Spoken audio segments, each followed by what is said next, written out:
বিশ্বকাপ শেষ হতে না হতেই সদ্য সমাপ্ত বিশ্বকাপের সেরা একাদশ প্রকাশ করেছে ক্রিকেট ভিত্তিক সবচেয়ে বড় ওয়েবসাইট ক্রিকইনফো। 11 জনের একাদশে চ্যাম্পিয়ন ভারত দলেরই 6 জনকে রেখেছে ভারতেরই এই website. Runner up south Africa দলের 2 জন সুযোগ পেয়েছেন, ওয়েস্ট ইন্ডিজ, আফগানিস্তান এবং অস্ট্রেলিয়ার সুযোগ পেয়েছেন 1 জন করে। ক্রিকইনফোর একাদশে ওপেনিং এবং ক্যাপ্টেন্সি করবেন রোহিত শর্মা। রোহিতের পার্টনার হিসেবে থাকছেন রহমানুল্লাহ গুরবাজ। নম্বর 3-এ থাকবেন এবং উইকেট কিপিং করবেন Nicholas Pooran. 2 pure batter Suryakumar Yadav এবং হাইনরিক ক্লাসেনকে রাখা হয়েছে 4 এবং 5-এ। 2 অলরাউন্ডার হিসেবে 6 এবং 7-এ আছেন মার্কাস স্টোইনিস এবং হার্দিক পান্ডিয়া। বাঁহাতি স্পিনার আকসার প্যাটেল থাকবেন 8-এ। 9-10-এ জুটি বাঁধবেন জাসপ্রীত বুমরা এবং আশদীপ সিং।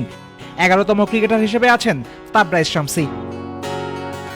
ভারত চ্যাম্পিয়ন হয়েছে তাই ভারতের বেশি ক্রিকেটার রাখা হয়েছে একাদশে, তা বোধগম্য। কিন্তু একাদশ কি একেবারেই ঠিকঠাক হয়েছে? ঠিকই যদি হয় তাহলে মাত্র 9 উইকেট নিয়ে আকসার কিভাবে দলে জায়গা পেলেন? তাবরাইজ শামসির চেয়ে বেশি উইকেট পাওয়া স্পিনারও জায়গা পাননি একাদশে। ঘটনা কি? ক্রিকইনফো তাদের সেরা একাদশ বানিয়েছে ক্রিকেটারদের ইম্প্যাক্টের কথা বিবেচনা করে।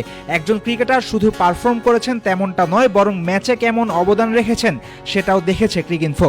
এই ইম্প্যাক্টের ভিত্তিতেই 9 উইকেট পাওয়া আকসার এবং 5 ম্যাচে 11 উইকেট পাওয়া তাবরাইজ শামসি একাদশে জায়গা পেলেও স্পিনার হিসেবে সর্বোচ্চ 14টা উইকেট পেয়েও একাদশে জায়গা হয়নি বাংলাদেশের রিশাদ হোসেন এবং আফগানিস্তানের রশিদ খানের।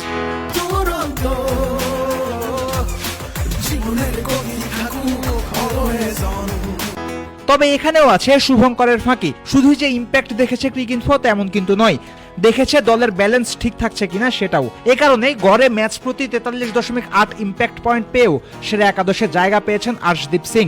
কিন্তু তানজিম হাসান সাকিব ম্যাচ প্রতি 46 ইম্প্যাক্ট পয়েন্ট নিয়েও জায়গা পাননি। মূলত একাদশে বাঁহাতি পেসারের প্রয়োজনীয়তাতেই সাকিবের আগে আশদীপকে রেখেছে ক্রিকইনফো। এ কারণে আফসোসও ব্যক্ত করেছে ওয়েবসাইটটা। ফয়সাল হাবিব, ক্রিক ফ্রেন্ডস।